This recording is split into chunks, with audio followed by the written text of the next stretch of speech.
من كام يوم صورت لك كده فيديو بعنوان المهزله وفضيحه الزمالك. واخد بال حضرتك انت ازاي؟ طلع لي واحد وقال لي يا عليك يا الجهلاوي يا عليك. بيبانوا الاهلاويه اللي مالهمش فيها الحكايه الروايه، وقعد يهزقني كميه تهزيق على اساس ان انا اهلاوي. يعني هو افترض جدلا ان انا راجل اهلاوي. طيب احب اقول لك يا ابو لسان طويل، لا يا باولو منتج يا باولو. انا زملكاوي والله، ماليش اهلاوي ولا حاجه، وما اعتقدش ان هنكل لو انا اهلاوي يعني لازم تجيبوا الكلام لنفسيته يعني. وهو قال كده لمجرد ان انا هاجمت الاداره. لو انت اتضايقت لمجرد يعني اني شاورت على حاجه، احب اقول لك ما تكملش الفيديو لو انت بتتفرج عليه، لان النهارده بقى انا جاي هاجم الاداره.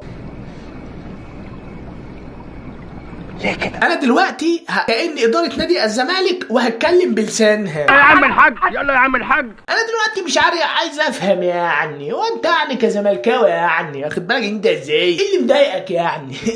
اللهم صل على النبي، فرقه وما عندناش صفقات ومش هنجيب قيد وعاملين احلى ديسكاونت، ولا كاننا في البلاك فرايداي 4 وعليهم 4. يعني مفيش فتح قيد الا بعد 4 سنين وعليه خير. يكون خوان بيزيرا خلف وعنده بيزيرا جونيور.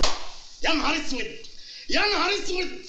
فاللي هو انت كده حالتك في الجميل ودنيتك حلوه، تعبتك وهتبح ناديك وهيقفل ارضك واتسحبت كهربتك وهتقطع ميتك وهتنشف عرقك وهيكتر لبسك وهيدبل اي حاجه خرا. كفايه كفايه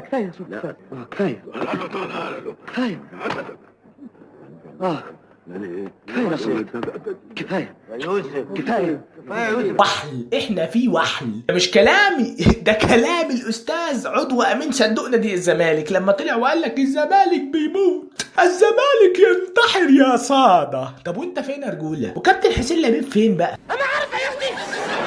انما حد شاف كابتن حسين لبيب طلع حتى قال لك انا عندي اي حاجه في اي حاجه؟ لا، انت كل لما تيجي تكلم حد يقول لك اصل ارض اكتوبر، اصل ارض اكتوبر، اصل ارض اكتوبر. انا هعمل ايه؟ ما هي ارض اكتوبر. بس عرفتني. انت فاهم يعني ايه اداره؟ ما بتفقهش اي شيء في الاداره، ولا ليها اي علاقه بالتسويق الاداري ولا اي حاجه في اي حاجه. هم شعارات بس. قال لك انا هعمل شركه كوره، انا هعمل لجنه كوره، انا هجيب بتاع كوره، انا هجيب احسن مدرب. انا كنا شغالين بعشوائيه في المجلس، هو جاي يخبط في المجلس اللي فات. بيس يا ريس، تمام.